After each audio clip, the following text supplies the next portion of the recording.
আমি অনেক সিনেমার অফার পেয়েছি। সমালোচনাও দরকার প্রতিটা আর্টিস্টের। অনেক আর্টিস্টের সময়টা এখন ভালো যাচ্ছে না। নিজেকে প্রপার প্রিপেয়ার না করে আমার মনে হয় না সিনেমাতে যাওয়া উচিত। যার নাম থাকে তাকে নিয়ে তো সমালোচনা করবে, ইটস পজিটিভ। বেস্ট অ্যাক্ট্রেস হিসেবেও পেয়েছি আমি, পার্শ্ব চরিত্র পেয়েছি অ্যাজ এ দীপ্তর, অনেকগুলো অ্যাওয়ার্ডই পেয়েছি। বকুলপুর সিজন 2 যেখানে আমি নিগার চরিত্র করেছি, বকুলপুর নিয়ে বলে আমি শেষ করতে পারবো না। আমাকে যদি বলে যে এই পর্যন্ত কাজের মধ্যে আমার সবচেয়ে ভালো লাগার কাজ দুইটার নাম বলতে, অবশ্যই একটা গার্লস স্কোয়াড অ্যান্ড আরেকটা হচ্ছে বকুলপুর সিজন 2।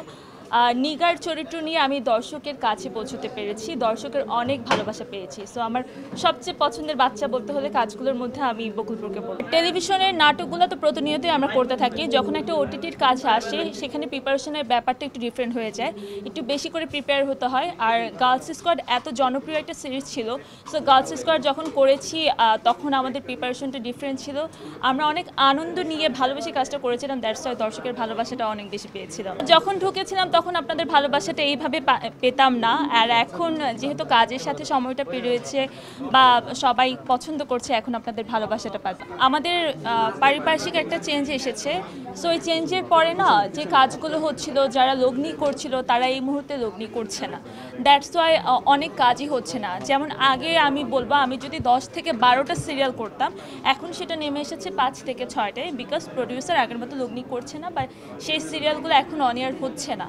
আমরা যারা 5-6টা পর্যন্ত করে যাচ্ছি আমরা তো মোটামুটি ভালোই আছি, বাট যারা করতে পারছে না, অনেক আর্টিস্টের সময়টা এখন ভালো যাচ্ছে না। সো আমরা আশায় আছি খুব শীঘ্রই আরেকটা ভালো সময় আসবে আমাদের, আমরা অনেক ভালো কাজ করব। অবশ্যই ভালো সময় আসছেও, আমাদের সিনেমায় খুব ভালো সময় যাচ্ছে, সেটাও আমাদের একটা ভালো লাগে। সার্বিক পরিস্থিতি তো ভালো যাচ্ছে না, সার্বিক পরিস্থিতির কারণে হয়তো লগ্নি করছে না, বা যারা লগ্নি করতো তারা হয়তো অন্য কিছুতে নিজেকে ব্যস্ত রেখেছে, এর জন্য হয়তো লগ্নিটা হচ্ছে না। আমি অনেক সিনেমার অফার পেয়েছি, বাট আমি কমার্শিয়াল সিনেমাটা করতে চাই না, আমি একটু গল্পভিত্তিক কাজ করতে চাই, দ্যাটস ওয়াই আমার সিনেমাটা এখন পর্যন্ত করা হয়নি। আর পার লো বলবো না, সিনেমা তো আসলে বড় পর্দা, সবার একটা লক্ষ্য থাকে সেখানে যাওয়ার।